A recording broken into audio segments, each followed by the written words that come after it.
Hello viewers, இன்றைக்கி evening நம்ம என்ன பண்ண போகிறோம்? இன்றைக்கி இந்த பருப்பை அரைக்காமையே மசால் வடை பண்ண போகிறோம். பருப்பு ஊற வச்சு அரைக்க வேண்டாம். ஒரு கைப்பிடி பருப்பு மட்டும் சுடு தண்ணியில் ஒரு 5 நிமிஷம் ஊற வச்சா போதும்.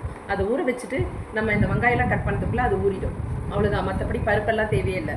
இந்த ப்ரெட்டு சால்ட் ப்ரெட்டை 4 பக்கமும் இந்த தோலை கட் பண்ணி வச்சுட்டு இந்த மாதிரி பொடியாக வெங்காயம், பெருங்காயத்தூள், இஞ்சி, பூண்டு, பச்சை மிளகாய், கறிவேப்பிலை, கொத்தமல்லி, ஒரு 2 ஸ்பூன் அரிசி மாவு, சால்ட்டு, சோம்புத்தூள், இவ்வளோதான் இதுக்கான தேவையான இன்க்ரீடியன்ஸ். இந்த இன்க்ரீடியன்ஸை வச்சு நம்ம எப்படி மசாலா வடை செய்கிறதுன்னு பார்க்கலாம். பாருங்கள், இந்த மாதிரி எல்லாத்தையும் போட்டு பிசைஞ்ச உடனே இந்த மாதிரி கிடச்சிருக்கு பாருங்கள். சில சமயத்தில் பார்த்திங்கன்னா அந்த வெங்காயத்தில் இருக்க ஈரப்பசியே நமக்கு போதுமானதாக இருக்கும் பிசையறதுக்கு. ஆனால் இந்த ப்ரெட் பார்த்திங்கன்னா உங்களுக்கு கொஞ்சம் லைட்டாக தண்ணி தெளித்து பிசைஞ்சிருக்கேன். இந்த மாதிரி இந்த அளவுக்கு நம்ம பிசைஞ்சிட்டு எண்ணெயில் தட்டி போட்டு எடுக்க வேண்டியது தான். அவ்வளோதான். யாராவது சீக்கிரமாக கெஸ்ட் வந்தால் கூட நம்ம வீட்டில் ப்ரெட் இருந்துச்சுன்னா இந்த மாதிரி அழகாக சுட்டு கொடுத்துடலாம். மாவு பருப்பு ஊற வைக்க வேண்டியதில்லை, அரைக்க வேண்டியதில்லை, ஒன்றுமே இல்லை. பாருங்கள், இவ்வளோ நல்லாயிருக்கு பாருங்கள். மசால் வடை மாதிரியே. இது ப்ரெட் வடைன்னு சொன்னால் தான் தெரியும், இல்லைன்னா தெரியாது.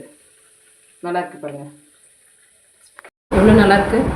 ப்ரெட் மசால் வடை பருப்பே இல்லாமல். நீங்கள் வர கெஸ்ட்டுக்கு சொன்னால் தான் தெரியும் இது ப்ரெட் வடைன்றது. சொல்லலைன்னா டேஸ்ட் அப்படியே தான் இருக்கும்.